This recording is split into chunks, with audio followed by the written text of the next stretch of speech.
Breaking news. Municipal ఎన్నికల ఫలితాలు కాంగ్రెస్ ప్రజా సంక్షేమ పాలనకు నిదర్శనమన్నారు మంత్రి జూపల్లి కృష్ణారావు. ప్రజలు ఎంతో స్పష్టమైన తీర్పునిచ్చారని, ఇదే ఒరవడి వచ్చే ఎన్నికల్లోనూ కొనసాగుతుందని అన్నారు మంత్రి జూపల్లి.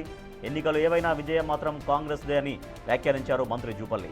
ప్రజాపాలన పట్ల ప్రజలు ఎంత సంతృప్తిగా ఉన్నారో ఈ ఫలితాలే నిలువెత్తు నిదర్శనం అని చెప్పారు మంత్రి జూపల్లి కృష్ణారావు. తెలంగాణ రాష్ట్ర ప్రజానీకం స్పష్టమైన తీర్పు ఇవ్వడం జరిగింది.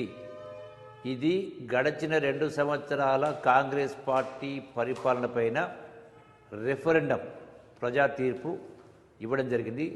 ఎన్నికల కంటే ముందు ఏదైతే చెప్పడం జరిగిందో కాంగ్రెస్ పార్టీ ఈ మున్సిపల్ ఎన్నికలో 70 నుంచి 80% సీట్లు గెలవబోతామని చెప్పడం జరిగింది.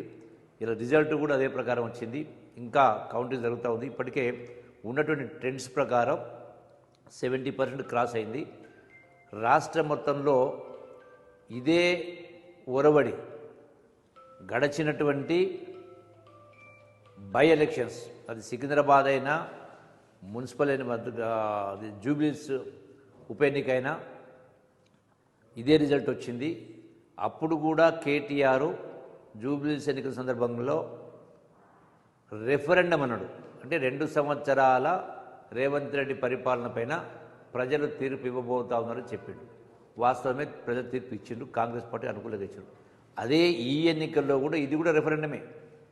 2 సంవత్సరాల పరిపాలన పైన 100% కాంగ్రెస్ పార్టీకి ప్రజలు బ్రహ్మరథం పట్టిండ్రు.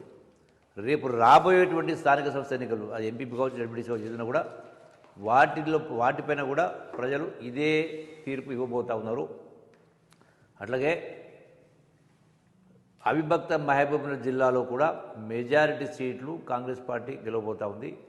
అట్లాగే అక్కడ పెద్దపల్లి కావచ్చు, ఆదిలాబాద్ కావచ్చు, ఇదే విధమైనటువంటి ఒరవడి కనపడతా ఉంది.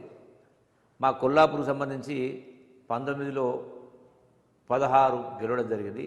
అట్లాగే నాగర్కర్నూలు అయినా, కల్వకుర్తి అయినా, వనపర్తి అయినా అన్ని చోట్ల కూడా ఎక్సెప్ట్ 1 or 2 ప్లేసెస్ తప్ప అన్ని చోట్ల కూడా మెజార్టీ సీట్లు గెలుచుకుంటా ఉన్నాం. ఇదే ఒరవడి రాబోయే ఎన్నికలు ఏ వచ్చినా కూడా కాంగ్రెస్ పార్టీ హస్తగతం కాబోతూ ఉంది. అంటే ప్రజల తీరు స్పష్టంగా ఉంది.